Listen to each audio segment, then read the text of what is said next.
Hello everyone, hope you all are doing good.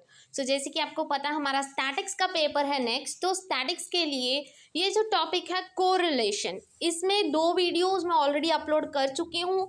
Spearman वाली आपको मिल जाएगी, उसमें से क्वेश्चन आएगा आपको एक मैथमेटिकल जो आपको सॉल्व करना होगा, ठीक है जी। और एक पियर्सन की आपको मिल जाएगी, एक स्पीयरमैन की मिल जाएगी। वो 2 अलग से वीडियोस हैं, उनके फॉर्मूलाज हैं, वो मैं इस वीडियो में आपसे डिस्कस करूंगी।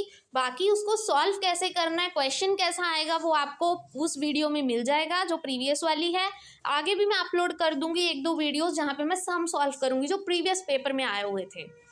सो अब हम जो थ्योरी पार्ट है वो वाला क्वेश्चन देखते हैं कि कोर रिलेशन क्या होता है। कोर रिलेशन नाम से ही पता लग रहा है कि 2 चीज़ों के बीच की रिलेशन की बात की जा रही है। कोर रिलेशन का मतलब होता है कि 2 वेरिएबल्स के बीच में कैसा रिलेशन है, ठीक है जी। वेरिएबल्स देखो, कोई भी 2 रैंडम वेरिएबल्स हो सकते हैं। वेरिएबल्स इन द सेंस कि वो पॉजिटिव भी हो सकता है, वो नेगेटिव भी हो सकता है, ठीक है जी।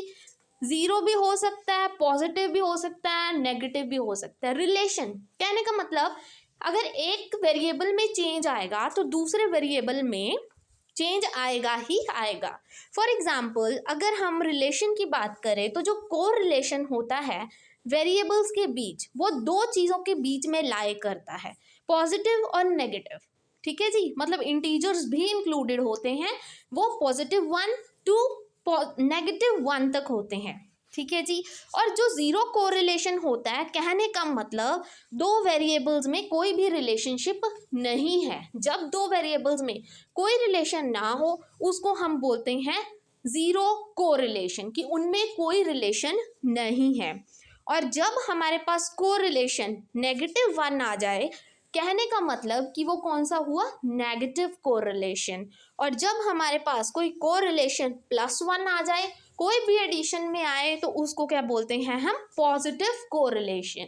इसकी सिंपल आपको एग्जांपल्स डेली लाइफ की अगर देखे जाएं तो पॉजिटिव कोरिलेशन और नेगेटिव में, पॉजिटिव मतलब दोनों चीज़ों में पॉजिटिव रिलेशन होना। कहने का मतलब वाटर कंजम्पशन एंड टेम्परेचर, गर्मी होगी तो हम पानी पिएंगे, दोनों में रिलेशन है ना, ठीक है जी। गर्मी होगी तभी ज़्यादा पानी पिएंगे। स्टडी टाइम एंड ग्रेड्स, आपने बहुत स्टडी की और अच्छे ग्रेड्स आए, दोनों में रिलेशन है, ठीक है। बट नेगेटिव रिलेशन का क्या मतलब होता है, अल्कोहल कंजम्पशन एंड ड्राइविंग, ठीक है। आप पी के गाड़ी चला रहे हो, इन दोनों का कोई रिलेशन नहीं है, ये नेगेटिव रिलेशन है, गलत है। प्राइस एंड क्वांटिटी डिमांड, उसका प्राइस कुछ और है और क्वांटिटी डिमांड कुछ और है, तो ये क्या है, नेगेटिव रिलेशन में आ जाते हैं, ठीक है। तो ये डेली लाइफ से कुछ एग्जांपल्स थी जो आपको पता होनी चाहिए, ताकि आपको पता लगे कि एक्चुअली पॉजिटिव रिलेशन क्या होता है और नेगेटिव क्या होता है। अब हम कोरिलेशन पढ़ते क्यों हैं, इसकी क्या इम्पोर्टेंस है, ठीक है। इम्पोर्टेंस इसकी ये है कि ये हेल्प करता है हमें ये स्टडी करने में कि 2 वेरिएबल्स में एक्चुअल में रिलेशन कैसा है, पॉजिटिव है, नेगेटिव है या 0 है, ठीक है जी। और जो कॉफिशिएंट होता है कोरिलेशन का, ये किसी भी रिसर्च वर्क में हमेशा वैलिड होता है। जो भी इसका कॉफिशिएंट आएगा, कोई भी आप रिसर्च वर्क करोगे, एजुकेशनल रिसर्च हो, क्वालिटेटिव रिसर्च हो, कोई भी रिसर्च हो, हर एक में ये क्या है, वैलिड होगा।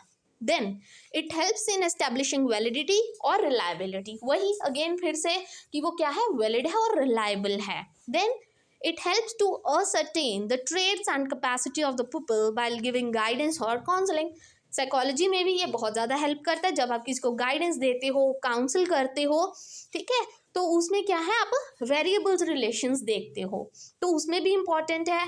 और ये हेल्प करता है हमें एस्टिमेट करने में कुछ फ्यूचर वैल्यूज़ को, तो ये इसकी इम्पॉर्टेंस है। जिस वजह से हमें किसी चीज़ का रिलेशन देखना है, 2 वेरिएबल्स में रिलेशन देखने हैं, ठीक है जी। और अगर एक वेरिएबल चेंज होगा तो दूसरे में इफेक्ट आएगा ही आएगा, positive, negative as well as 0, ठीक है। अब कोरिलेशन होते किस टाइप के हैं, कोरिलेशन 3 टाइप के होते हैं, देखो, टाइप 1, टाइप 2 एंड टाइप 3। हम एक एक टाइप करेंगे। टाइप 1 में आते हैं 4 तरह के correlation, positive, negative, no relation and perfect relation. कहने का मतलब ध्यान से देखना, इसको इजी है बहुत ज़्यादा। ये कई बार सिंपल थ्योरी क्वेश्चन आ जाता है, वैसे तो मोस्ट ऑफ द टाइम्स देखा जाए तो कोरिलेशन का क्वेश्चन ज़रूर आता है, बट उसमें बोला जाता है कि स्पीयरमैन की रैंक ऑर्डर रिलेशन निकालो, आपको वेरिएबल्स दिए जाते हैं और आपको मैथमेटिकल सॉल्व करना होता है, ठीक है। बट थोड़ी बहुत थ्योरी लिखना इज़ इम्पॉर्टेंट और कई बार 2 मार्क्स में आ जाता है, तो यू शुड नो, ठीक है। देन तो पॉजिटिव कोरिलेशन क्या होता है, जब दो वेरिएबल्स एक दूसरे से रिलेटेड हो, कि मतलब अगर एक इंक्रीज हुआ तो दूसरा भी क्या होगा, इंक्रीज होगा, अगर एक डिक्रीज होगा तो दूसरा भी क्या होगा, डिक्रीज होगा। मतलब दोनों में क्या है, पॉजिटिव रिलेशन है, जो एक में होगा दूसरे पर असर करेगा ही करेगा। और नेगेटिव में क्या होता है कि अगर एक बढ़ेगा तो दूसरा घटेगा, मतलब उल्टा हो जाएगा, ठीक है, मतलब उसमें नेगेटिव रिलेशन है, ये आप देख सकते हैं। देन नो रिलेशन मतलब जो अगर दोनों वेरिएबल्स इंडिपेंडेंट हो, मतलब दोनों को एक दूसरे से कोई मतलब नहीं है, कोई कहीं जा रहा है कोई कहीं जा रहा है, वो होता है जीरो कोरिलेशन, कि उनमें कोई रिलेशन नहीं है। तो पॉजिटिव मतलब आप देख सकते हो यहाँ पे, देखो सारे एक ही लाइन में जा रहे हैं, ठीक है, इनमें क्या है, पॉजिटिव रिलेशन है, प्रॉपर कहते हैं जिसको। और नेगेटिव, सॉरी ये नेगेटिव है, इसको सेट सही कर लेना, ये नेगेटिव है, ठीक है। और नेगेटिव कोरिलेशन क्या होता है कि जब दोनों में नेगेटिविटी हो, नेगेटिव कोरिलेशन उल्टा ही चलेगा, ठीक है। और जीरो क्या होता है, अपना ही स्कैटर कर रहा है, उसको कोई मतलब नहीं है किसी से, कोई कहीं जा रहा है कोई कहीं जा रहा है, वो होती है जीरो कोरिलेशन, कि दोनों में कोई इतनी खास रिलेशन है ही नहीं है। देन कम परफेक्ट, परफेक्ट होता है देखो परफेक्टली स्ट्रेट, ठीक है, ये होता है परफेक्ट पॉजिटिव। और परफेक्ट नेगेटिव देखो परफेक्टली जा रहा है, ठीक है जी, नेगेटिव मतलब उल्टा जा रहा है। देन टाइप 1 समझ आ गया होगा होप आपको। Then come type 2। तो टाइप 2 क्या होता है, दो तरह के होते हैं, linear and non linear. Linear simple पता है, जब आप ग्राफ बनाते हो और आपको स्ट्रेट लाइन ग्राफ मिलता है तो उसको हम क्या कहते हैं, लीनियर। और जब आपको स्ट्रेट लाइन नहीं मिलता है तो उसको क्या बोलते हैं हम, नॉन लीनियर। ये तो कॉमन सी चीज़ें हैं, ठीक है। Then comes type 3। टाइप 3 में 3 तरह के होते correlation, simple, multiple and partial.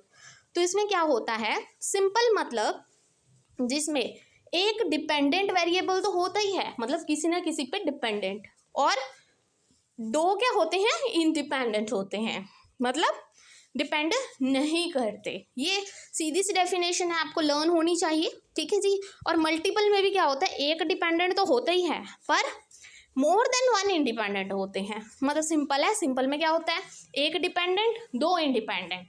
Multiple में क्या होता है, एक डिपेंडेंट तो होता ही होता है जैसे सिंपल में होता है, बट इसमें एक से ज़्यादा क्या होते हैं, इंडिपेंडेंट होते हैं, मल्टीपल आ गया। पार्शियल का मतलब होता है एक डिपेंडेंट होता ही होता है but more than one independent होते हैं, ठीक है, पर सिर्फ एक डिपेंडेंट को ही हम कंसीडर करते हैं, ठीक है, और बाकी जो होते हैं इंडिपेंडेंट वेरिएबल्स उनको कांस्टेंट माना जाता है। पार्शियल मतलब कांस्टेंट मानना है कि वो हमारे लिए एग्जिस्ट नहीं करते। देन कोरिलेशन को स्टडी करने के लिए 3 मेथड्स होते हैं।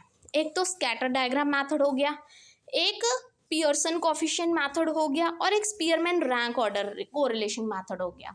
तो इसमें से आप सबको पता है, जो प्रीवियस वीडियो थी मैंने क्वेश्चन सॉल्व करने सिखाए थे, जिसमें उसमें हमने किया था पियर्सन का और किया था स्पीयरमैन का, बिकॉज स्कैटर डायग्राम कभी नहीं आता पेपर में, ठीक है, इट्स वेरी रेयर। तो स्पीयरमैन का फॉर्मूला क्या था और पियर्सन का क्या था, जो मोस्ट इंपॉर्टेंट चीज़ है सम सॉल्व करते टाइम। स्पीयरमैन का, अगर रैंक्स रिपीट नहीं हो रही हैं, ठीक है, रैंक्स रिपीट नहीं हो रही हैं तो क्या फॉर्मूला लगेगा, R equal to 1 minus 6 summation D square upon N cube minus n।